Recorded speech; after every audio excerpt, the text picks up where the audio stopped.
안녕하세요. 라디오처럼 듣는 세계적인 운동 정보입니다. 수만 편의 논문을 AI와 분석하고 대신 읽어드립니다.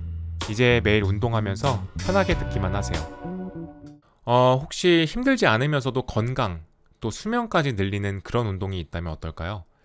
보통 달리기 하면 다들 좀 힘들고 이거 무릎 나가는 거 아니야? 이렇게 생각하기 쉬운데 이게 과연 사실일까요?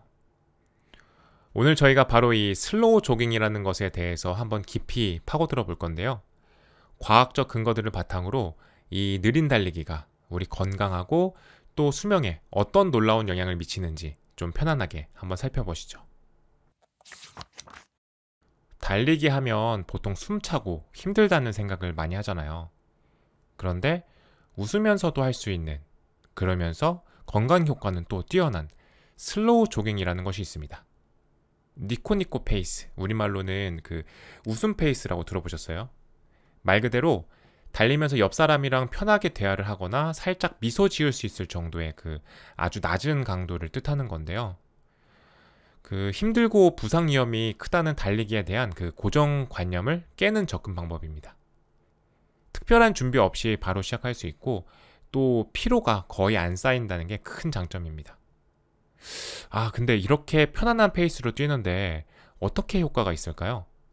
이게 바로 그 젖산 역치와 아주 밀접한 관련이 있습니다. 젖산 역치란 혈액 속에 젖산이라는 피로 물질이 쌓이기 시작하는 지점인데 이 웃음 페이스가 딱 그 역치에 가깝거나 살짝 아래 수준의 강도에 해당돼요. 그러니까 몸이 젖산을 쌓아두는 게 아니라 효과적으로 처리하면서 오히려 에너지원으로 사용해서 피로 누적 없이 운동을 쭉 이어갈 수가 있는 거죠. 슬로우 조깅의 속도는 물론 개인차가 크지만 운동 경험이 거의 없는 분들 같은 경우에는 시속 한 4에서 5km 정도? 거의 걷는 속도랑 비슷할 수도 있습니다. 결국 이 웃음 페이스라는 건 그 웃는 얼굴, 이런 아주 쉬운 기준으로 최적의 유산소 운동 지점, 요거를 직관적으로 찾는 과학적인 방법인 셈입니다. 이렇게 느린 속도로 뛰는데도 진짜 효과가 있을까요? 그 5만 5천 명 이상을 대상으로 한 대규모 연구가 있었는데요. 하루에 단 5분에서 10분, 그것도 시속 9.7km 미만의 상당히 느린 속도로 달렸는데도 전체 사망률은 30%, 특히 심혈관 질환으로 인한 사망률은 무려 45%나 줄었습니다. 이게 기대 수명을 한 3년 정도 늘리는 효과와 같다고 분석됐어요. 그리고 코펜하겐 심장 연구 결과는 여기서 한 발 더 나아가서 아주 흥미로운 점을 보여주는데요. 바로 조깅하는 양과 사망률 사이에 U자형 관계가 있다는 걸 발견했다는 점입니다. 가장 사망 위험이 낮았던 그룹은 일주일에 1시간에서 한 2.4시간 정도, 횟수로는 주 2, 3회 정도, 느리거나 평균 속도로 달린 가벼운 조깅 그룹이었고요. 이 그룹은 운동을 전혀 안 하는 그룹보다 사망 위험이 78%나 낮았어요. 반대로 주 4시간 이상 아주 격렬하게 달린 그룹은 운동을 안 하는 그룹과 사망률에서 의미 있는 차이가 없었습니다. 이게 바로 운동이 무조건 힘들게 많이 한다고 좋은 것만은 아니라는 걸 보여주는 거죠. 과도한 훈련은 오히려 몸에 만성염증을 일으키거나 그 심장에 부담을 줘서 운동의 이점을 상쇄시켜버릴 수도 있습니다. 그렇다면 이런 긍정적인 효과는 어디서 오는 걸까요? 핵심은 바로 그 심폐체력, CRF 향상에 있습니다. 우리 몸이 운동 중에 산소를 얼마나 효율적으로 쓰는지 보여주는 지표인데요. 이 CRF가 증가할 때마다 사망률이 감소하는 걸로 알려져 있어요. 가벼운 조깅으로도 이 CRF를 향상시킬 수 있는 거죠. 걷기도 물론 좋은 운동이지만 시간 효율성 면에서는 달리기가 훨씬 뛰어납니다. 예를 들어서 같은 사망률 감소 효과를 얻는다고 할 때 걷기로 15분이 걸릴 운동 효과를 달리기로는 5분이면 충분하고요. 또 걷기로 105분, 거의 2시간 가까이 해야 하는 운동 효과를 달리기로는 한 25분 만에 얻을 수 있다. 이런 연구 결과도 있어요. 시간뿐만 아니라 에너지 소비, 즉 칼로리 소모 측면에서도 큰 차이를 보여요. 같은 속도로 움직인다고 가정했을 때 달리기가 걷기보다 거의 2배의 칼로리를 더 소모합니다. 예를 들어서 80kg인 사람이 4km를 이동한다고 하면은 걸으면 약 한 160kcal를 소모하는데 조깅을 하면 360kcal를 소모하게 됩니다. 이게 시속 한 3에서 5km 정도의 아주 느린 속도에서도 마찬가지예요. 여기서 가장 흥미로운 점은 칼로리 소모는 2배인데 정작 운동할 때 느끼는 힘든 정도, 즉 운동 자각도 RPE는 같은 속도의 걷기와 거의 비슷하다는 겁니다. 바로 그 점이 슬로우 조깅의 아주 큰 매력 포인트인데요. 훨씬 많은 칼로리를 태우면서도 덜 힘들게 느껴지니까 지속 가능성이 높아지는 거죠. 실제로 노년층을 대상으로 12주 동안 1분 뛰고 1분 걷기를 반복하는 그 간헐적 슬로우 조깅을 시켰더니 피하 지방뿐만 아니라 근육 사이에 낀 지방까지 유의미하게 감소한 결과가 나왔습니다. 하지만 슬로우 조깅만으로 모든 건강 관리가 다 되는 건 아니에요. 심폐지구력 향상이나 체지방 감소에는 정말 탁월하지만 만능 운동은 아닌 거죠. 특히 최대 근력이나 순발력을 키우는 데는 한계가 있습니다. 여러 연구를 보면 노년층의 근력 향상에는 저항성 운동, 예를 들면 웨이트 트레이닝 같은 운동이 훨씬 효과적이라는 게 이미 입증됐어요. 따라서 유산소 운동 효과는 뛰어나지만 근력은 따로 챙겨야 됩니다. 전반적인 건강 증진을 위해서는 이 슬로우 조깅과 저항성 운동을 균형 있게 병행하는 것이 가장 이상적이라고 할 수 있어요. 세계보건기구에서도 주 150분 이상의 중강도 유산소 활동 그리고 주 2회 이상의 저항성 운동을 함께 하라고 권장하고 있습니다. 정리를 좀 해보자면요. 슬로우 조깅은 그 니코니코 페이스라는 아주 쉬운 개념을 통해서 누구나 접근하기 쉽고 지속 가능한 운동 강도를 제시합니다. 이는 젖산역치라는 과학적인 원리에 기반하고 있고요. 적은 시간을 투자해도 사망률 감소나 수명 연장 같은 상당한 건강 효과를 기대할 수 있는데 특히 가벼운 강도로 조깅할 때 그 효과가 두드러집니다. 걷기보다 그 시간과 칼로리 소모 효율은 훨씬 높으면서도 그 주관적으로 느끼는 힘든 정도는 비슷해서 꾸준히 실천하기 좋다. 이게 또 중요한 포인트죠. 다만 근력 향상에는 분명히 한계가 있기 때문에 최적의 건강 효과를 위해서는 저항성 운동을 반드시 병행하는 것이 필요합니다. 슬로우 조깅의 기본 철학인 니코니코 페이스 그리고 그것이 수명 연장, 칼로리 소모에 미치는 긍정적인 효과에 대해서 알아봤는데요. 이번에는 많은 분들이 걱정하시는 달리기의 충격 그리고 관절 건강 문제를 생체 역학적 관점에서 깊이 파고들어 보겠습니다. 달리기를 할 때 발이 땅에 닿으면 우리 체중의 2.5배에서 2.8배에 달하는 힘을 몸이 흡수해야 되는데요. 그 힘 자체도 크지만 사실 더 중요하게 보는 건 그 힘이 얼마나 빠르게 몸에 전달되느냐. 바로 수직 부하율이라는 거예요. 힘의 크기보다는 그 속도가 더 중요하고 이게 과사용 부상의 핵심 위험 요인으로 좀 더 주목받고 있습니다. 물론 지면 발력 크기 자체가 부상 위험과 직접 관련이 있는지에 대해서는 아직 약간의 논란이 있긴 합니다. 이제 그 착지 방식에 대해서 한번 이야기해 볼 텐데요. 보통 주자들의 80에서 90% 정도는 발 뒤꿈치부터 땅에 닿는 후적부 착지를 사용을 하죠. 이게 제일 흔하고요. 그 외에 발 앞부분으로 먼저 딛는 전족부 착지나 발 중간으로 딛는 그 미드풋 착지 방식도 있어요. 그런데 이 착지 방식에 따라서 몸이 받는 충격이 아주 크게 달라집니다. 후적부 착지는 발이 땅에 닿는 순간에 충격이 급격하게 치솟는 그 아주 뚜렷한 초기 충격 피크가 관찰되거든요. 그래프로 보면 특정 지점에서 확 튀는 거죠. 그런데 전족부 착지로 하면 그 초기 피크가 거의 나타나지 않아요. 충격이 좀 더 완만하게 전달되는 겁니다. 실제로 여러 연구를 종합한 메타 분석을 좀 보면 후적부 착지 주자들이 전족부 착지 주자들보다 그 수직 부하율이 훨씬 높다. 이런 결과가 일관되게 나옵니다. 예를 들어서 2020년에 나온 한 메타 분석에서는 표준화된 평균차라는 값으로 비교를 했는데요. 전족부 착지가 후적부 착지보다 충격력 크기 자체도 상당히 낮고 특히 부하율은 더 큰 차이로 낮았습니다. 이 충격 특성의 차이가 결국 우리 관절에 가해지는 부하 패턴에도 그대로 영향을 미치게 되는데요. 그럼 구체적으로 어떤 관절에 어떻게 다르게 부하가 걸리는지 살펴보겠습니다. 후족부 착지를 할 때는 보통 그 발이 땅에 닿을 때 무릎이 상대적으로 좀 덜 굽혀지고 발목이 위로 꺾이는 경향이 있어요. 이러면 충격이 무릎 관절 쪽으로, 특히 그 허벅지뼈 그리고 무릎뼈 사이에 그 슬개 대퇴 관절에 더 많이 전달돼서 무릎에 부담이 더 가게 됩니다. 반면에 전족부 착지는 보통 무릎을 좀 더 구부리고 발목은 아래쪽으로 편 상태로 착지하게 되죠. 이러면 무릎으로 가던 부하의 일부가 발목 관절하고 아킬레스건 쪽으로 더 많이 분산돼요. 그래서 메타 분석을 보면 그 발목 족저 굴곡 모멘트나 편심성 파워 모두 그 전족부 착지에서 유의미하게 높게 나타나고, 당연히 아킬레스건이 받는 장력도 더 커지게 되죠. 여기서 정말 중요한 게 있는데요. 착지법을 바꾼다고 해서 충격 자체가 사라지는 게 아니라는 겁니다. 부하가 없어지는 게 아니라 부하가 실리는 위치가 달라지는 것, 그러니까 재분배가 되는 거죠. 후족부 착지는 무릎 그리고 고관절 쪽으로, 전족부 착지는 발목, 아킬레스건, 족저근막 쪽으로 부하가 옮겨가는 경향성이 되게 뚜렷해요. 이런 그 부하 분산의 차이는 실제 부상 패턴과는 관련이 있습니다.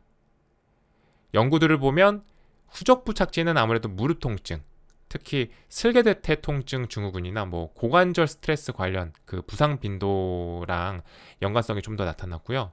반대로 전족부 착지는 발목 염자나 아킬레스건염, 족저근막염, 이런 발목이나 발 주변 부상 위험 증가와 관련이 있는 것으로 보고되고 있습니다. 그런데 여기서 또 하나 흥미로운 점은 일부 연구에서는 후족부 착지 그룹과 전족부 착지 그룹 간의 전체 부상 발생률 자체에는 큰 차이가 없다, 이런 결과도 보고된다는 거예요. 즉 전체적인 부상 확률은 비슷한데 다치는 위치만 다를 수 있다는 거죠. 그래서 특정 착지법이 누구에게나 보편적으로 더 안전하다고 말하기는 아직은 좀 어렵습니다. 딱 정해진 이상적인 달리기 폼 같은 건 없다는 얘기고요. 각자 자기 몸 상태나 과거 부상 경험 같은 걸 고려해서 가장 부담이 적은 방식을 찾는 게 중요해요. 예를 들어서 무릎 앞쪽이 자주 아픈 분이라면 전족부 착지를 시도해 보는 게 도움이 될 수는 있는데, 평소에 아킬레스건이 약하거나 통증이 있었던 분이면 오히려 전족부 착지가 독이 될 수도 있는 거죠. 여러분에게 맞는 최적의 주법은 정말 개인적인 문제라고 봐야 돼요. 자, 그럼 이제 착지법 이야기에서 벗어나서 달리기 자체에 대한 큰 오해 하나를 짚어볼 텐데요. 바로 오래 달리면 관절 연골이 다 닳아서 골관절염이 생긴다, 이런 걱정인데요. 이게 정말 널리 퍼진 오해 중에 하나입니다. 여러 문헌 고찰 그리고 메타 분석 결과를 보면 달리기 후에 관절 연골에 나타나는 변화는 아주 작고 일시적인 생리적 반응일 뿐이라고 해요. 연골은 기계 부품처럼 쓰면 닳아 없어지는 조직이 아니고 적절한 자극과 부하에 적응하고 반응하는 그 살아있는 조직이거든요. 그래서 일반적인 달리기가 새로운 연골 손상을 직접 유발하지는 않는다. 이게 현재까지의 결론에 가깝습니다. 오히려 적당한 달리기는 무릎이나 고관절, 골관절염 위험을 높이는 게 아니라 오히려 예방 효과가 있을 수 있다. 이런 연구들도 꽤 있습니다. 실제로 한 메타 분석 결과를 보면 취미로 달리는 일반 주자들의 그 무릎 그리고 고관절, 골관절염 유병률이 3.5% 정도였어요. 그런데 주로 앉아서 생활하는, 달리기를 안 하는 비주자 그룹은 유병률이 10.2%로 훨씬 높았습니다. 오히려 안 뛰는 사람들이 더 높은 거죠. 다만 그 아주 경쟁적으로 정말 많이 달리는 그 엘리트 선수들의 유병률은 13.3% 정도로 비주자 그룹보다 약간 더 높게 나타나긴 했어요. 이 결과는 마치 U자형 곡선과 같은 관계를 보여주는데요. 너무 안 움직여도 또 너무 과하게 해도 좋지 않지만 적당한 수준의 달리기는 오히려 관절 건강에 좋을 수 있다는 거죠. 그리고 주자들이 보통 그 체질량 지수가 낮은 경향이 있는데 그것도 관절 건강에는 보호 요인이 될 수 있습니다. 내용을 좀 정리를 해보면, 첫째, 달리기는 상당한 충격을 동반하지만 어떻게 착지하느냐에 따라서 충격 특성 그리고 부하가 집중되는 그 관절 부위가 달라집니다. 후족부 착지는 무릎, 전족부 착지는 발목 쪽으로 부하가 쏠리는 시기죠. 둘째, 이게 부상 부위의 차이로 이어질 수는 있는데 어떤 착지법이 전체적인 부상 위험 자체를 더 높이거나 낮춘다고 단정하기는 어렵다. 이런 것도 좀 기억을 해야 되고요.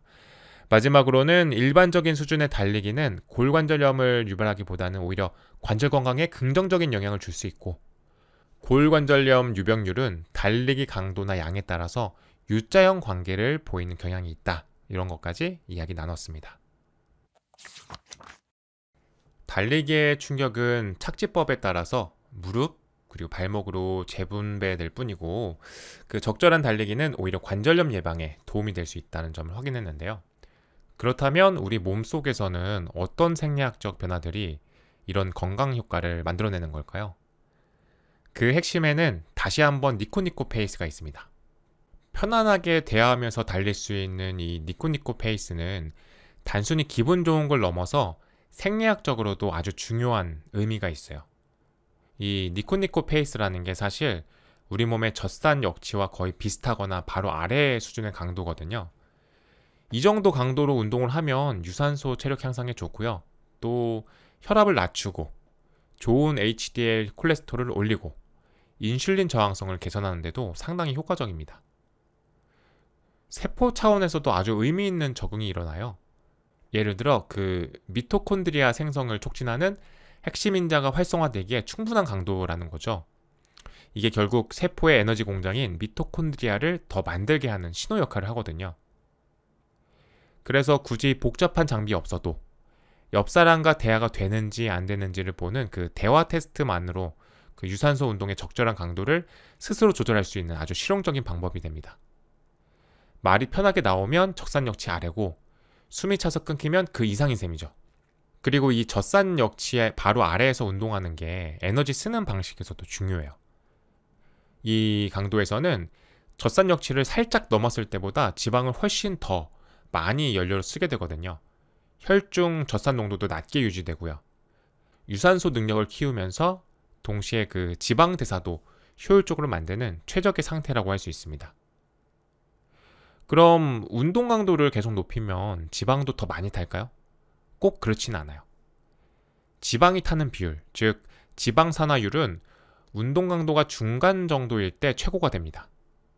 구체적으로는 최대 산소 섭취량의 한 60에서 65% 정도 수준에서요. 이 지점을 팻맥스라고 부르기도 하는데요. 이 팻맥스보다 강도가 더 올라가면 우리 몸은 지방보다는 탄수화물에 더 의존하게 돼요. 슬로우 조깅은 저강도에서 중강도 사이의 운동이니까 바로 이 팻맥스 존에 아주 잘 맞는 운동이라고 할 수 있죠. 그래서 우리 몸이 지방을 효율적으로 쓰는 능력을 훈련시키는 훌륭한 전략이 될 수 있습니다. 이게 지구력 운동할 때는 근육 글리코겐을 아낄 수 있어서 좋고, 건강관리 측면에서는 체지방을 줄이는 데도 직접 도움이 됩니다. 이렇게 슬로우 조깅을 꾸준히 하면 소위 대사 유연성이라는 게 좋아져요. 필요에 따라서 지방과 탄수화물을 효과적으로 번갈아 쓰는 능력인데, 이게 인슐린 저항성이나 제2형 당뇨 같은 대사 질환 개선과도 관련이 깊습니다. 지방 연소 능력이 좋아지면 혈당 조절도 더 잘 되고, 내장 지방이 줄어들면서 인슐린 감수성도 개선될 수 있거든요. 식단도 물론 관련이 깊습니다. 저탄수화물 고지방 LCHF 식단이 운동 중에 지방 사용 비율을 상당히 높일 수 있다는 연구들이 있는데요. 흥미로운 건 어떤 연구에서는 LCHF 식단에 적응한 사람들이 고탄수화물 식단 그룹과 5km 달리기 기록에서 큰 차이가 없었다. 이런 결과도 있어요. 5km면 꽤 고강도인데 우리 몸이 훈련과 식단을 통해서 지방을 주 연료로 쓰는데 꽤 잘 적응할 수 있다는 걸 보여주는 거죠. 그럼 이렇게 지방을 잘 쓰는 몸으로 바뀌면 우리 근육에는 어떤 변화가 생길까요? 우리 근육에는 크게 두 종류가 있잖아요. 천천히 수축하지만 지구력이 좋은 지근섬유, 그리고 빠르고 강하게 수축하지만 금방 지치는 속근섬유가 있죠. 지근섬유는 미토콘드리아가 많아서 산소를 써서 지방을 태우는 유산소 능력이 뛰어나고요. 속근은 짧고 강한 힘을 낼 때 주로 쓰입니다. 예상하시는 것처럼 슬로우 조깅처럼 낮은 강도로 오래 하는 운동들은 주로 지근섬유를 동원을 하고요. 속근 섬유는 단거리 질주 혹은 뭐 아주 무거운 걸 드는 것처럼 훨씬 높은 강도에서 주로 활성화가 돼요. 슬로우 조깅 같은 지구력 훈련을 규칙적으로 하면 이 지근 섬유 안에 미토콘드리아 수가 더 늘어나고 주변의 모세혈관도 더 발달해서 산소 활용 효율이 더 높아집니다. 심지어 일부 속근 섬유가 약간 지근 섬유처럼 변하게 유도할 수도 있고요. 앞서 잠깐 언급했던 인슐린 저항성이나 그 내장 지방 개선 효과에 대해서 좀 더 자세히 말씀드릴게요. 규칙적인 운동, 특히 그 슬로우 조깅 같은 유산소 운동이 대사증후군 관리에 정말 핵심적인 역할을 해요. 단 한 번만 중간 강도로 운동을 해도 근육세포가 포도당을 더 잘 빨아들이게 해서 인슐린 감수성이 더 좋아질 수 있어요. 이건 근육세포 표면에 포도당 수송체가 더 많이 나타나기 때문인데, 비유하자면 포도당이 들어오는 문이 더 많이 열리는 셈인 거죠. 이 효과가 운동하고 나서 최대 48시간까지도 간다고 알려져 있고요. 특히 문제가 되는 내장 지방 조직을 줄이는데도 유산소 훈련이 아주 효과적입니다. 이 내장 지방이라는 게 그냥 피하 지방하고는 좀 다르게 장기 주변에 끼어서 염증도 일으키고 대사 건강에 안 좋은 영향을 미치는 좀 더 위험한 지방이거든요. 이런 효과를 뒷받침하는 실제 연구 결과도 있습니다. 고령층을 대상으로 12주 동안 간헐적으로 슬로우 조깅을 시킨 무작위 대조 연구가 있었는데요. 그 결과를 보니까 유산소 능력이 평균 15.7% 정도 향상됐고, 앉았다 일어서기 횟수로 본 근 기능도 12.9% 좋아졌어요. 그리고 체성분 변화도 있었는데 피하 지방 그리고 근육 내 지방이 모두 의미 있게 감소했습니다. 슬로우 조깅이 실제로 신체 기능이나 대사 건강 개선에 효과가 있다는 걸 보여주는 거죠.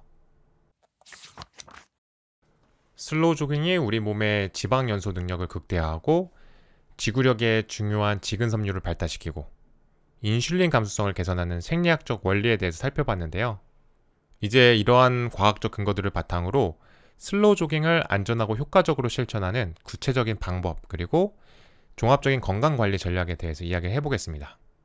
슬로우 조깅은 분당 약 180보 정도로 케이던스, 보속은 높게 유지하면서 보폭은 아주 작게 가져가는 것이 핵심이고요. 여기서 또 중요한 게 발 착지 방식인데요. 무게 중심 바로 아래에 발이 떨어지는 미드풋 착지를 해야 됩니다. 발바닥 중앙 부분으로 착지하는 건데, 이렇게 해야지 발 아치가 가진 완충 기능을 제대로 쓰고 뒤꿈치로 쿵 찍는 충격을 피할 수 있어요. 그 충격이 무릎이나 다른 관절에 부담을 주거든요. 상체 자세나 호흡은 편하게 하시면 됩니다. 상체는 자연스럽게 펴주시고요. 시선은 정면, 입은 약간만 벌려서 호흡하시면 돼요. 처음 시작하는 분들은 절대 무리하면 안 되고요. 1분 정도 가볍게 뛰고 1분 걷는 간헐적 훈련을 반복하거나 하루에 10분씩 3번 정도로 나눠서 하는 것도 좋습니다. 이렇게 충격이 적고 강도가 낮으니까 어르신들, 그러니까 노년층에게 아주 좋아요. 70세 이상 성인분들을 대상으로 한 연구에서도 효과가 입증됐고요. 또 칼로리 소모량도 생각보다 높아서 체중 관리에도 도움이 됩니다. 다만 한 가지, BMI가 35 넘는 중증 비만인 경우에는요, 일반 달리기보다는 충격이 적지만 그래도 관절에 부담이 될 수 있어요. 이런 분들은 빠른 걷기나 수영 같은 수중 운동으로 시작해서 서서히 몸을 적응시킨 다음에 슬로우 조깅으로 넘어오는 게 더 안전할 수 있습니다. 이런 기술들이 부상 치료와도 관련이 있는데요. 주자의 무릎이라고 불리는 슬개대퇴통증 증후군 환자들의 그 보행 재훈련 때 쓰는 기법과 슬로우 조깅 원리가 사실상 같아요. 예를 들어 케이던스, 보속을 10% 정도만 높여도 무릎 슬개 대퇴 관절에 가해진 힘이 줄어들어서 통증 완화에 도움이 될 수 있고요. 뒤꿈치 착지를 중간 착지로 바꾸는 것도 무릎 스트레스를 줄여주는 효과가 있습니다. 제대로 된 자세로 슬로우 조깅을 하는 것 자체가 예방적인 재활 훈련이 될 수 있는 셈이죠. 문제가 생길 수 있는 부위에 가해지는 그 생체 역학적 부하 자체를 줄여주는 원리니까요. 체중 감량 시 근육 손실을 막는 데도 효과적입니다. 이 부분이 정말 중요한데요. 특히 나이가 들면서 근육이 줄어드는 근감소증이나 다이어트 요요 현상 때문에 고민 많으시잖아요. 식단 조절에만 의존해서 살을 빼면 지방뿐만 아니라 근육까지 같이 빠지는 경우가 아주 흔한데, 이게 장기적인 체중 유지를 어렵게 만듭니다. 근데 슬로우 조깅은 허벅지 앞쪽 근육이나 엉덩이 근육 같이 나이가 들거나 활동을 안 하면 쉽게 약해지는 그 큰 근육들을 사용하게 만들거든요. 실제 임상 데이터들을 보면 슬로우 조깅을 하면 체지방은 줄어드는데 근육량이랑 부피는 유지되거나 오히려 늘어나는 경향이 보여요. 심지어 늘기도 합니다. 한 1년짜리 연구를 보면 식단 조절만 한 그룹은 체중과 허벅지 근육 부피가 같이 줄었는데요. 슬로우 조깅을 같이 한 그룹은 체중은 늘었는데 허벅지 근육 부피는 오히려 증가했어요. 우리 몸의 신진대사에서 아주 중요한 근육 조직을 지키면서 지방을 태우는 거니까요. 훨씬 건강한 신체 구성을 만들고 장기적으로 체중 유지하는 데도 유리합니다. 정리하자면 슬로우 조깅은 높은 케이던스, 보속과 미드풋 착지로 부상 위험을 낮추는 효과적인 운동법입니다. 특히 노년층에게 유용하고 체중 관리에도 도움이 되지만 중증 비만인 경우에는 주의가 필요합니다. 또한 이 기술들은 슬개대퇴 통증 증후군 같은 특정 부상의 관리나 재활 원리와도 연결이 되고 체중 감량 과정에서 근감소증에 대응해서 근육을 보존하거나 늘리는 데도 도움을 줍니다. 하지만 슬로우 조깅만으로 근력이나 골밀도를 향상시키는 데는 한계가 있습니다. 그래서 유산소 능력이나 신진대사 조절을 위해서는 슬로우 조깅이 좋지만 근력, 순발력, 골밀도 강화를 위해서는 저항성 운동을 병행하는 것이 좋습니다. 핵심은 슬로우 조깅이 가진 구체적인 이점들을 잘 이해하고 이것을 각자의 더 큰 건강 계획 안에 현명하게 통합하는 것이라고 할 수 있습니다.